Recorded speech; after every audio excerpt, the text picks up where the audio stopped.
Bom dia, boa tarde, boa noite. Esta é mais uma edição de Pedro e Cora. Como vocês podem ver, eu estou em Nárnia. Aliás, eu estou quase em Nárnia mesmo. Pedro e Cora, como vocês sabem, toda terça-feira, toda quinta-feira, no YouTube do Meio, na sua plataforma favorita de podcast. Eu sou o Pedro Doria, ao meu lado aqui está minha amiguíssima Cora Ronay. Cora, de que falaremos hoje? Do Web Summit?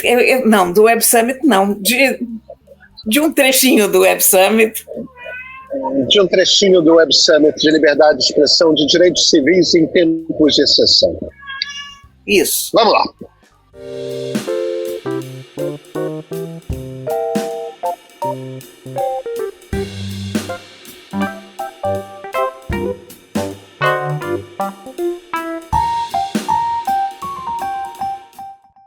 Pedro Doria, você está num ambiente estranho.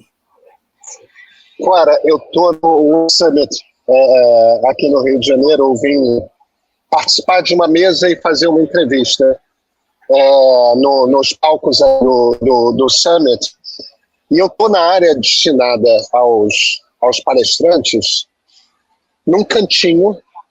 Eu não vou mostrar a minha vista para vocês, porque a minha vista são 2 latas de lixo, mas esse cantinho é um lugar em que eu encontrei uma tomada para ligar o computador, que o nosso computador estava com pouca bateria, não ia dar para fazer a nossa gravação. Gente, mas como assim o Web Summit não tem tomadas para todos os lados? É porque o Web Summit é também Rio Centro, né, Cora? Então tem limite para o número de tomadas presentes. É uma estrutura dos anos 70. Não precisava de carregar celular dos anos 70, entendeu? É verdade, mas eles podiam ter dado um trato nisso, né? Mas olha aí, mas olha... sim.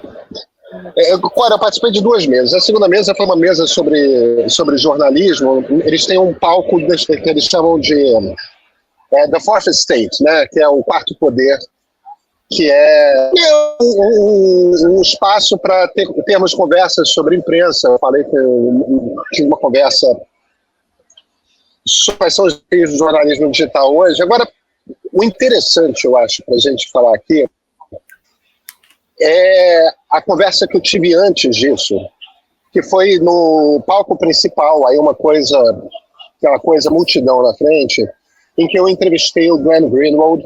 O Glenn é um cara muito interessante. Eu acho ele um cara muito interessante, porque ele não é óbvio, sabe? O David Miranda, o marido dele, que infelizmente morreu coisa de um ano atrás, veja, ele se elegeu vereador pelo PSOL e depois é deputado federal pelo PDT. Quer dizer, um cara de esquerda. E o Glenn é um cara que eu classificaria como mais de esquerda do que de direita. Mas eu até estava perguntando para ele, como é que você se classifica ideologicamente? E ele fez... porque ele é um libertário. Mas a resposta dele foi: eu sou um libertário das questões sociais. Sabe aquelas pessoas que falam, eu sou liberal na economia, mas conservador nos costumes? Sim. Então, o Glenn não é um libertário na economia, ele é um libertário nos costumes. E essa não é uma posição ideológica trivial e normal de a gente encontrar pessoas nesse lugar. Ao mesmo tempo, o Glenn é um cara que ele é um americano que mora no Brasil há muito tempo, fala português fluentemente. Ele é um advogado de direitos civis nos Estados Unidos e se tornou jornalista, se mudou para o Brasil porque se apaixonou por um brasileiro, que foi o David. Se casou com um brasileiro, tem 3 filhos adoráveis, adolescentes agora. O caçula dele está com a idade do meu filho do meio, estudam na mesma escola. E ele tem essa posição extremamente radical sobre em que momentos, e essa foi a conversa em essência, em que momentos você pode mexer com direitos civis se a democracia está em risco. E o Glenn concorda que, teoricamente, podem haver momentos em que você precisa suspender as liberdades, algumas liberdades. Por que a gente está falando disso? Quando o ministro Alexandre de Moraes diz que o fulano não pode ter uma conta no X, ele está suspendendo um direito civil, uma liberdade individual. E ele está fazendo isso, se a gente está dentro do governo Bolsonaro, ele está fazendo isso em defesa do Estado Democrático de Direito. Por quê? Porque existe uma situação em que a opinião pública está sendo manipulada para acreditar que está em curso, por exemplo, uma fraude eleitoral. E essa manipulação da opinião pública é importante, porque se você for dar um golpe de Estado, você precisa ter uma parcela considerável da sociedade do seu lado. Então, em defesa da democracia, esse é o raciocínio, num momento desses, você pode... Aparo as luzes por aqui, mas a gente vai continuar, já vai falar. A gente vai continuar falando. Isso é um podcast, afinal, né? E eu tenho uma gata aqui que está deitando no teclado. Enfim, estamos em situação calamitosa. Então, isso é uma coisa que aconteceu aqui no Brasil, né, Clara? Pessoas perderam acesso às redes sociais, pessoas com muita influência nesse momento da história. O Graham concorda em teoria que uma coisa dessas pode acontecer, mas onde que a gente empaca no argumento? Qual o exemplo que ele usa de um caso em que isso aconteceu e devia ter acontecido? Ele usa naturalmente um exemplo americano. 1860, Guerra Civil. Abraham Lincoln estava eleito presidente, recém-eleito presidente, e de repente vários estados começam a deixar o país, a fazer uma secessão. Não é à toa que se chama de Guerra de Secessão. E nesse momento, porque existia o risco real no meio de uma guerra civil de o país deixar de existir, o Lincoln suspendeu diversos direitos civis. E o Graham, este é um exemplo em que a coisa é tolerável. E eu concordo com ele. Mas qual o problema? O problema é que, e um número que a maior parte das pessoas não sabe, no século XX, em média, o Brasil teve uma tentativa de golpe militar a cada 7 anos, durante o século XX. É claro que tem décadas que tem mais tentativas de golpe, tem décadas que tem menos de tentativas de golpe, mas foi uma tentativa de golpe a cada 7 anos. Foram 4 golpes militares com sucesso no século XX. 1930, que é o que a gente chama de Revolução de 30. 1937, quando Getúlio mandou o exército cercar o Congresso Nacional e prender os deputados que estavam lá dentro, que é o golpe do Estado Novo. 1964 e 1968, porque também derrubou um sistema de direito para instaurar novas regras, um novo regime a partir dali. São 4 golpes militares que deram certo. E cada golpe traz uma ditadura com uma característica. A ditadura de 30 a 37 é uma, a de 37 a 45 é outra, a de 64 a 68 é uma, a de 68 até 85 é outra, né? E a ditadura no AI-5. Então, o problema da guerra civil é que quando uma guerra civil começa, tem uma guerra que vai acontecer. Então você pode, depois que a guerra civil começar, decidir, olha, a gente vai ter que controlar os direitos que as pessoas têm, que a gente está numa situação excepcional. O problema de um golpe de Estado é o seguinte, depois que o golpe foi dado, não tem mais o que fazer. Ou você antes, ou você não cuida. E o Graham é muito resistente o que o Graham diz. É o seguinte, mas quando você abre a exceção tende a continuar. E ele tem toda a razão. Alexandre de Moraes continua dando ordem como se fosse, se ainda tivéssemos numa situação de exceção, continua dando ordem de tirar contas de redes sociais. E eu concordo com ele que isso é um problema. Eu acho que tinha que começar a haver mais transparência nas decisões do Supremo. Mas o ponto tem um debate, que é um debate muito interessante. Nós estamos vivendo um momento esquisito no judiciário. Eu acho que não devia haver decisão monocrática. Decisão monocrática é uma coisa para ser tomada em altas exceções. Sei lá, é feriado, a barragem de Itaipu vai vazar se não se fizer alguma coisa, se não se entrar em área proibida. Então tem aquele um juiz que está de plantão no Supremo, ou sei lá onde, ele diz, pode entrar lá para fechar a torneira. Alguma coisa desse tipo, entende? Claro que eu estou falando isso, é uma besteira, mas é um exemplo. Não, mas é um bom exemplo. É um exemplo que ajuda as pessoas a imaginarem.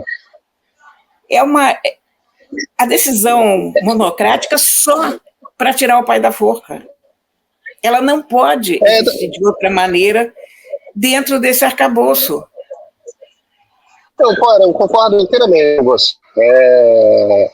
É uma situação... É uma situação excepcional. Você vê, ontem, a gente está gravando isso na quarta-feira, o programa de quinta, a gente tem esse a gente teve uma situação no Conselho Nacional de Justiça. Exatamente. O relator, né, o corregedor, né, o Luiz Felipe Salomão, que é ministro do STJ, tomou a decisão monocrática de suspender 3 desembargadores e 2 juízes. Por conta da coisa da Lava Jato e tudo mais. No dia seguinte, tomou uma bronca do Luiz Roberto Barroso, que como presidente do Supremo, mas também presidente do CNJ, dizendo isso aqui é vingança contra a Lava Jato. Exatamente. Então, existe uma razão para suspender os desembargadores, mas os 2 juízes da vara de Curitiba, da 13ª, não tem razão para suspender. Aí eu não vou entrar no mérito de se pode ou se não pode, deve ou não deve. O ponto é, o corregedor tomou uma decisão monocrática que suspendeu 2 juízes que o CNJ virou no dia seguinte. Então, como é que assim você pode tirar 2 juízes da cadeira são decisões muito pesadas, né? Então, veja, eu acho que a gente está falando essencialmente a mesma coisa. O Graham tem razão nesse argumento que ele faz, mas quando você começa a botar regras de exceção, elas tendem a ficando. Elas tendem a continuar mesmo quando as coisas se normalizam. É verdade. Tendem, mas ao mesmo tempo salvou-se a democracia. Não foi uma ilusão que um golpe de Estado foi planejado. Um golpe de Estado foi planejado. E temos uma democracia e, portanto, temos condições de pressionar para que as regras de exceção se recuem, né? Eu acho que há uma... Eu já pensei como o Glenn, viu? Eu já fui inteiramente libertária no sentido de não se põe freios ou barreiras à liberdade de expressão. Palavras têm que ser sempre ditas. Depois, com as redes sociais e com a popularização das redes sociais, com a velocidade da comunicação nas redes sociais, e também, depois de ver o tipo de estrago que isso pode causar e como é pernicioso e como faz mal. Agora, recentemente, a gente teve a questão das urnas eletrônicas, que eu nem considero o pior problema a questão da eleição naquele momento, mas a questão da fé do país no seu sistema eleitoral. É uma coisa difícil de construir e difícil de manter. E eu acho que o governo deveria zelar por isso e não trabalhar contra isso. Então você quebra um ativo, um bem brasileiro, um non-fungible alguma coisa, que você não podia quebrar. Depois a questão da vacina, quando você começa a pregar contra a vacina em redes sociais, cada um se vacina, não, mas aí você afeta a imunidade de rebanho do país, você bota... Então, eu mudei. Eu hoje acho que liberdade de expressão, sim, tem limites. Existe um arcabouço filosófico para o que você está falando, que é um arcabouço filosófico que eu sigo. Eu sou um miliano. John Stuart Mill, meu herói, filósofo inglês do século XIX, contemporâneo de Karl Marx. Ele estava escrevendo mais ou menos na época que o Marx é um pouco mais jovem que o Marx, mas ele estava escrevendo mais ou menos na época que o Marx estava escrevendo, né? O Marx também estava escrevendo em Londres, e o Mill, ele tem um grande livro chamado Sobre a Liberdade, em português, On Liberty, e ele dá um exemplo que eu acho que é um exemplo matador, que permite a gente entender a coisa. Teve uma situação na segunda metade do século XIX na Inglaterra, em que houve escassez de grãos. E isso levou a uma fome. Teve gente que morreu de fome por causa dessa escassez de grãos. Tá? Problema de safra. E existia um argumento que era feito na época, que era que a ganância dos produtores e comerciantes de grãos levava à fome na Inglaterra, porque eles cobravam muito caro e tal. A coisa era mais complicada, mas esse argumento era feito. E aí o Mill pegou esse exemplo e ele dividiu em duas circunstâncias. Uma é alguém que acha que o grande problema é a ganância dos mercadores de grãos. E aí essa pessoa vai lá e escreve um artigo no jornal. Olha, os mercadores de grãos são responsáveis pela morte de não sei quantas pessoas na Inglaterra, tudo mais, isso é um absurdo, as pessoas são assassinas, cruéis, etc, etc, porque cobram muito caro pelo trigo, pelo milho, pelo que for. Isso é uma situação. A outra situação é, você está com uma multidão famélica, gente correndo de fome, desesperada, com ancinhos e foices, na frente da casa de um mercador de grãos, e a pessoa sobe no banquinho e fala: esse cara que está aqui é o mercador de grãos e ele é responsável direto pela fome de vocês. Porque você vê, o que o Mill diz a questão aqui é o dano. O problema não é controlar a mensagem que é dita. É isso. Dependendo do contexto de quem diz, da situação, da circunstância, a mesma mensagem pode levar a um dano ou não levar a dano nenhum. Se você lê no jornal, você está ali sentado na sua poltrona, você vai pensar, ele tem razão, ele não vai acontecer nada. E você botou a sua ideia na rua. Agora, se você faz uma situação dessas para uma turba com raiva, na frente da casa do sujeito, a turba invade e mata o cara.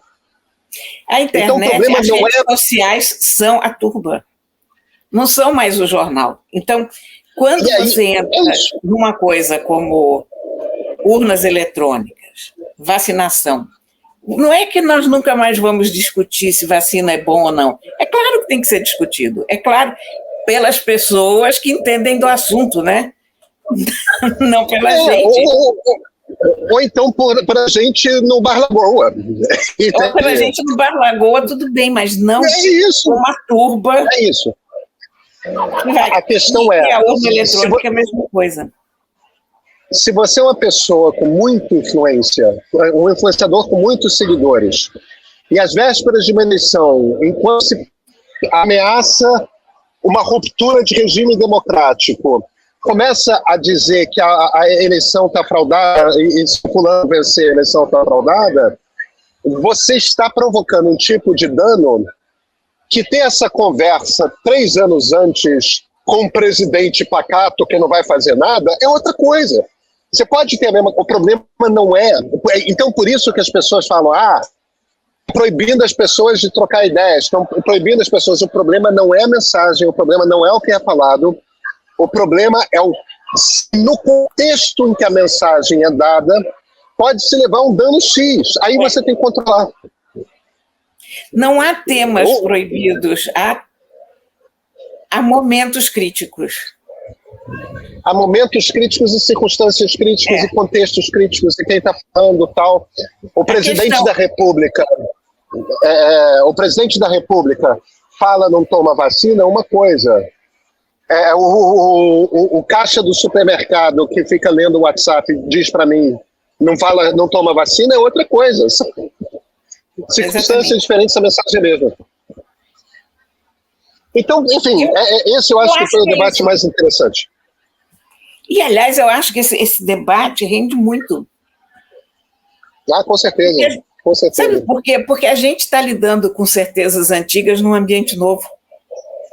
Então, você teve 200 anos para essa ideia da liberdade de expressão se consolidar, num ambiente que mudou muito pouco. Era o impresso, depois apareceu o rádio, mas tanto o rádio quanto a televisão, eles tinham filtros poderosos, porque tinha toda uma equipe ali. Você não era uma pessoa que tirou aquela ideia não sei de onde e não foi segurada a tempo, enfim. É complicado, né? E de repente você entra num mundo que é um faroeste e que a gente ainda está usando um conceito, a gente ainda está informado pelo século XVIII, mas a gente já passou muito disso, a gente está num outro momento. Isso é uma das questões, né? O arcabouço que a gente tem para falar sobre das democracias ainda é o Mill. E o Mill é um cara muito bacana, mas